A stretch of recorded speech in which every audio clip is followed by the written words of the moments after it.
Hello everyone, and welcome to my podcast, Advice to Your Younger Self. I'm Jeremiah, young host, industry giants, Epic Exchange. Today, I'm lucky to be interviewing Patricia Bright, best known for her incredible impact as a content creator. Patricia has inspired millions through her unique approach to style, beauty, and empowerment. Today, she's here to share some invaluable insights and advice on how to build a successful career while maintaining a lasting impact. Thank you for joining me today. Hello, Jeremiah. Thank you for having me. So, Patricia, you were born and raised in South London, and you come from very humble beginnings. Your father was deported when you were really young, and you were a witness of that. In terms of your mum, she's very strong, resilient, and hardworking. And you've previously mentioned openly that your mum used to work cleaning offices, and sometimes in the morning you would have to go with her to clean them, and even before school. So how have those early experiences shaped you, and how important do you think it is for young people to have positive role models? Yeah, great question and great research. Actually, I have not talked about that in a while. Definitely my early experiences have shaped me in so many different ways. I don't feel like my story is that unique. I feel like it's a lot of immigrant stories where, there's struggle or something has happened in the beginning. And I find that that's been a valuable tool to build resilience as well as kind of learn the value of hard work and seeing where it can get you. Obviously those weren't the best circumstances, but I think they've made me tougher and be more certain about the choices that I want to make sure that I have different outcomes for my life and the lives of those who come after me. So definitely my past shaped me to be a go-getter, because I'm like, no, that's not going to happen to me. I'm not going to be deported. I'm not going to have to work in those circumstances. And then when it comes to role models, I mean, my mum, of course, was a role model. But, there was so much she was able to guide me in because she was busy. And so it was important for me to outsource role models. And they weren't even, some of my role models were accidental role models, in that someone mentioned something, I found out something, and I was like, wow, that's a really cool thing. And off the back of that became a role model. But it's people who've come into my life have really had an impact in a lot of the choices that I've made. So I do think that finding people who can tell a story or give you a hint or an idea can actually change the trajectory of someone's life. So really important. It's amazing how you found a role model outside of family, and so far it's really important. So you left home and you went to Manchester Metropolitan University, where you initially decided to start studying fashion, but after a little time you decided to switch to accounting and finance, where you went on to excel academically and you have a degree. But outside of formal education, what experience did you gain whilst at university that benefited you as a content creator? I'm going to give you the answer that university did not give me any skills as a content creator or any skills in real life. And this is not for me to downplay university. What I learned from university was obviously some of the stuff around the technicalities when it came to being an accountant, for sure, because it's actually quite a skill you have to learn, but you don't have to go to university to be an accountant. What I learned was social skills. What I learned was responsibility. What I learned was how to live on my own, look after myself, have to work for myself, pay my bills myself, and how to build a tribe around me. That was really important. And there's a level of maturity that I gained from being at university. But I do feel like there are people who build some of those same skills, even if they don't go to university. I think nowadays, unless you're doing a specific vocational course, like you're a doctor or you're a lawyer, you have to learn certain specific things. I don't know how much value it is, but that's just my opinion. And in terms of a content creator, I wasn't a content creator. So I didn't learn anything about content creation. And other than I used to be the president of the Afro-Caribbean Society. We held a few events, there were some pictures and videos taken then, but at the time there was nothing about content. What I will say is that I actually did start my journey as a content creator while I was at university. And it was something that happened by accident. I was lonely. I didn't have a lot of friends. I had a falling out with my friend, should I say. And then I ended up getting into online forums and speaking to other, girls on the internet. And then off the back of that, we would send each other videos and pictures all about hair and beauty and makeup and all that stuff. And so I didn't realize I was learning how to create community and be part of an online community. And so I didn't learn that from university, but my university experience brought that into my life. I'm sure that will benefit loads of listeners because loads of people fall out with friends, and it's amazing how you went out of your way to go on online forums and you found a connection with people worldwide. I feel like that's really important. Back to when you left university, you managed to secure a corporate role at one of the big four.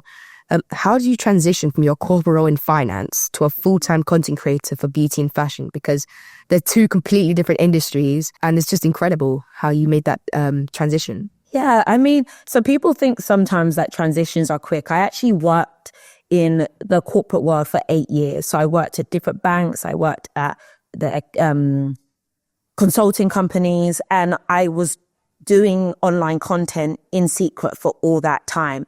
It was never a plan to kind of quit my job and become an online content creator, because when I started, it didn't even exist as a career.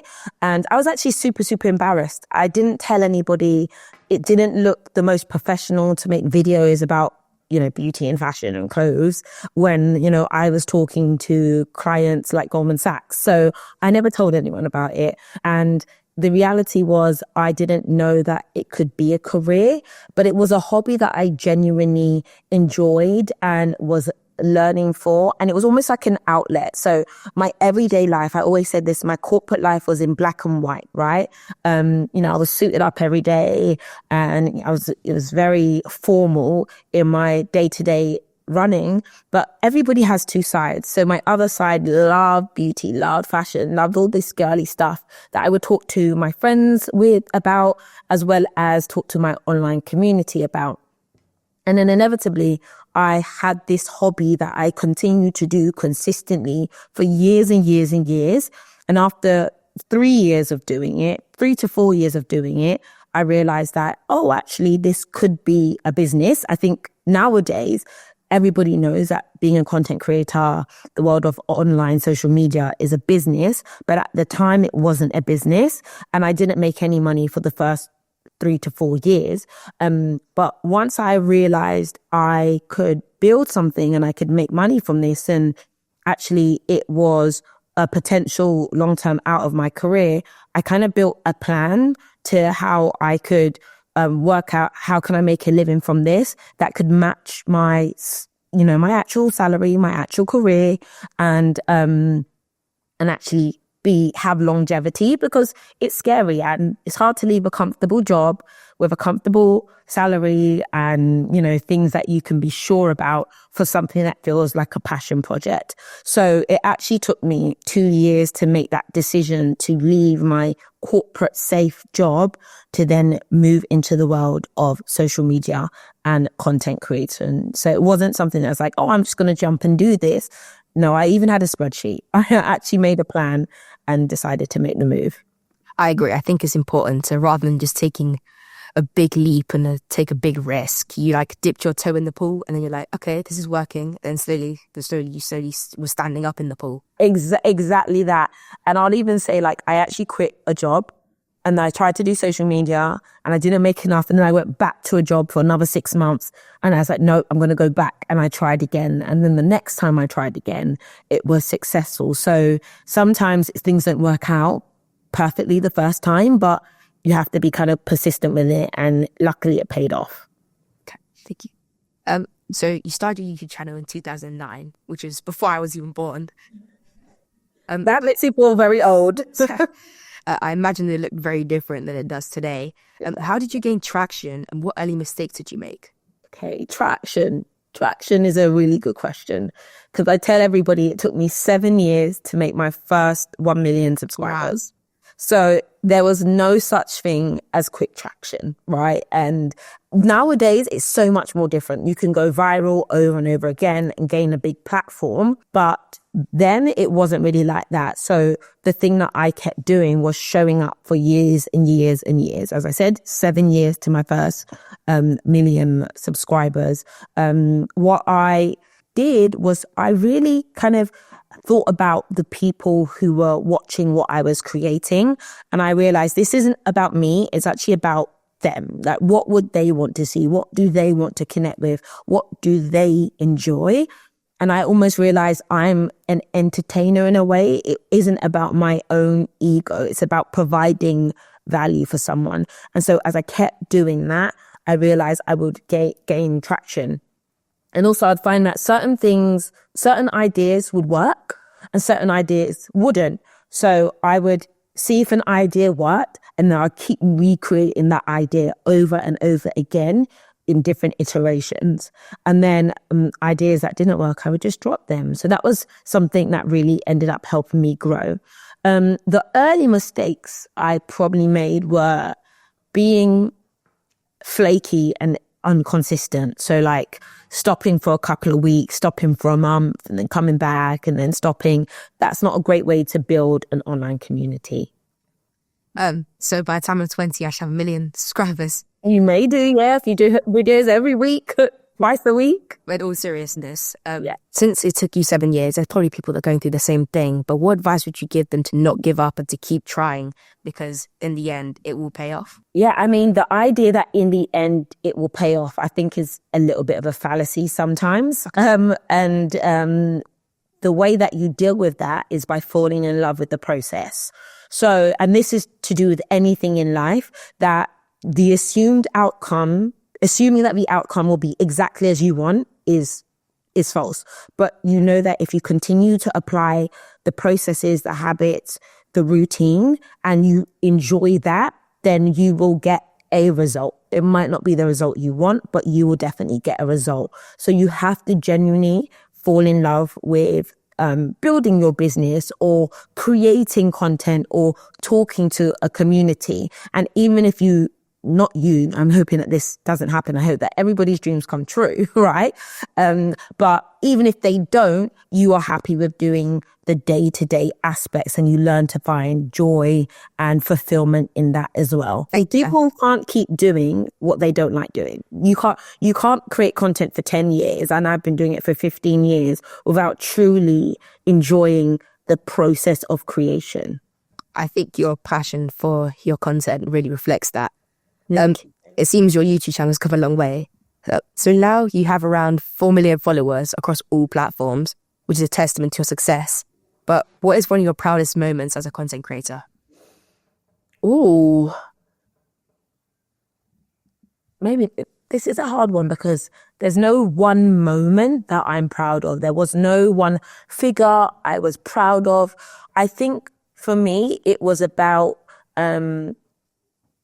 my proudest moment was being acknowledged and seen for the work that I've been doing.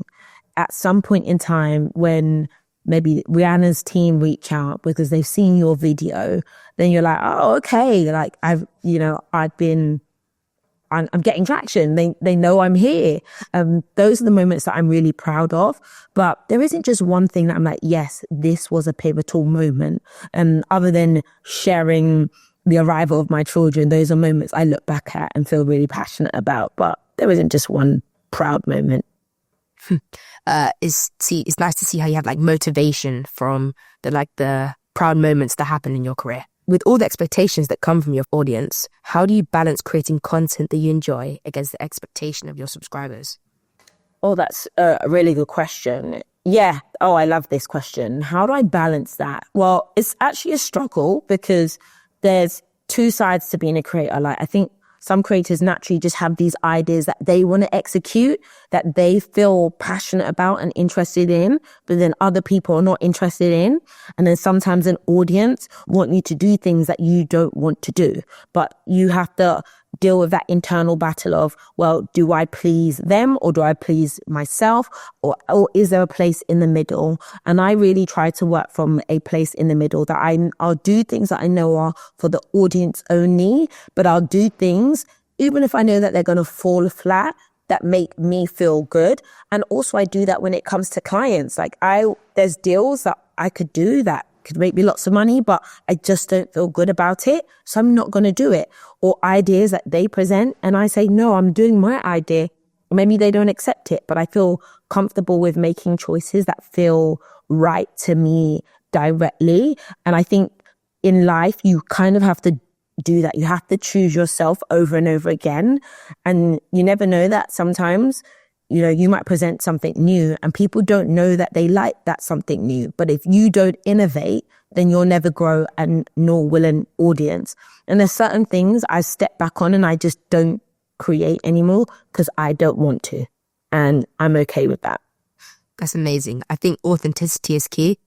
And I guess for some, it's quite a difficult balance and why it's important to remember why you initially started.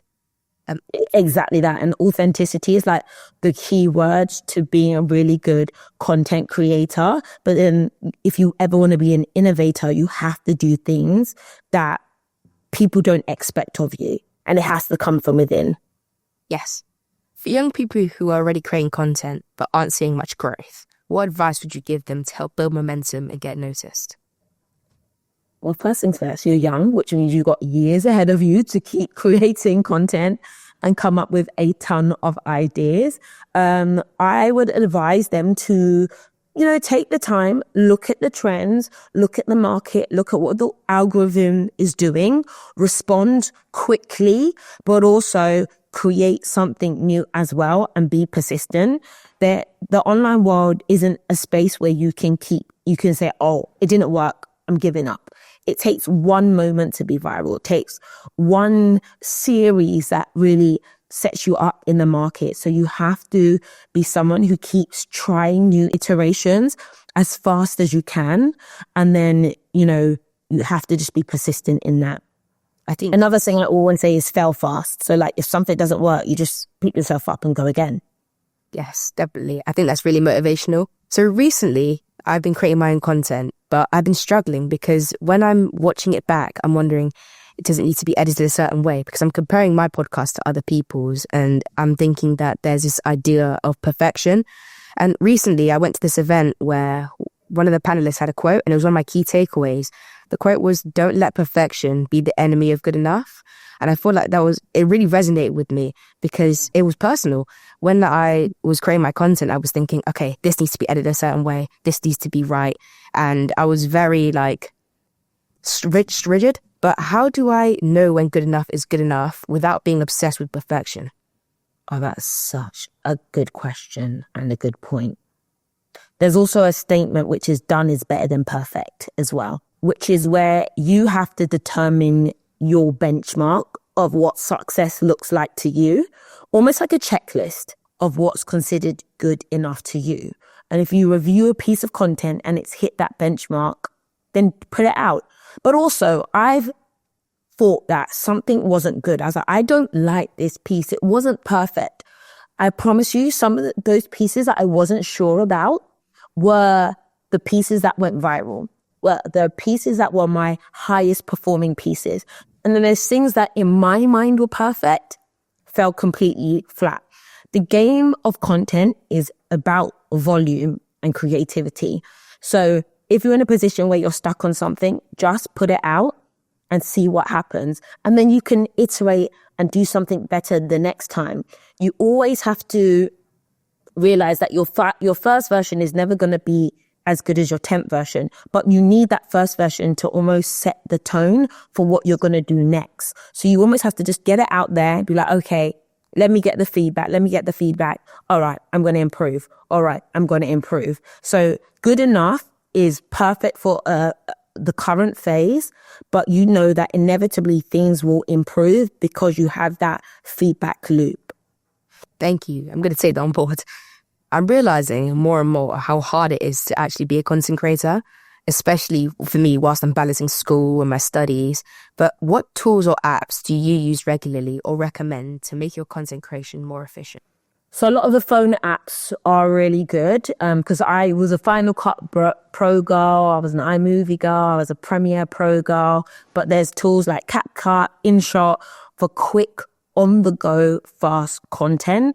And this is also goes back to perfection. You know, in some of the older traditional editing tools, you can do all the layering and the color grading and all of this and sound editing and stuff. But I've seen people go viral from just speaking to their camera and not even doing an edit. So I'm now super open to the quick mobile tools that are there that just automatically cut my content for me. What else do I like to use a lot? I don't actually like to use a lot of AI tools because I don't love them, but I might use, you know, AI tools for like prompts for content creation ideas. I think that's definitely something you can go ahead and use. What are some other things I like? There's even tools for like podcast automatic updates. I'll find the name of one, but there's a lot of quick editing apps that are out there now that you can implement and use for content creation. But I think the most important is to come up with a plan of what you want to create. And I do use Notion to help me organize what I want to create. These tools and apps seem great. How important do you think having a mentor is for young people starting out in content creation? And do you currently have a mentor? I don't think a mentor is really that important. And I know this sounds crazy, but anybody can be a mentor. The internet is filled with thousands of people giving advice, good or bad. I think there's a way to look at, this is the creator I like, this is the creator I like, this is the creator I like. I'm going to watch what they do and I'm going to recreate it. There's people who've quote unquote mentored me, but we've never had a conversation. But I've actually looked to them as a guide and as a reference. So in that sense, yes, there are people who you can look up to and emulate, but for them to give you like guidance and specific advice, it's not necessary for success, because some people get caught up in asking so many questions and hoping to get it perfect from other people that they don't know how to kind of use their own sense as their internal compass to drive them to do what they need to do, and they always need someone to guide them. Sometimes you've just got to guide yourself, make your mistakes, learn from your mistakes, mentor yourself, but use other people as a reference. So it's more of a role model. Role model. I love a good role model, people I look up to. And they may never know that they've been my role model, but I've probably watched them from a side. Thank you for that advice. I understand that your time is precious, so I'm going to wrap it up after the main question. Reflecting on your journey, what advice would you give to your younger self? I think I would have I'd advise myself to have more self-belief in what I do. I think there's a lot of people who they're loud, they're proud, they're big about what they're doing, and they don't even do that much. They just believe in themselves without backing. I wish I could believe in myself without having to put in as much work as I've done. But also I've realized that I prefer to put the work in and then look at my work as inspiration for what I've done. So imagine if I had self-belief and the ability to put in the work, that would be a winning combination for my younger self. Thank you. That's some really good advice. Thank you for taking the time to share experiences and advice with me today. You've made an incredible mark as a raw, authentic content creator. I'm inspired by what you've achieved, and I can't wait to see what you do next. Thank you. I appreciate it, and thank you for having me on. I'm really excited to see the episode and the other ones as well. And I'm sure you're probably a mentor to other young people right now who watch you doing what you're doing. So congratulations.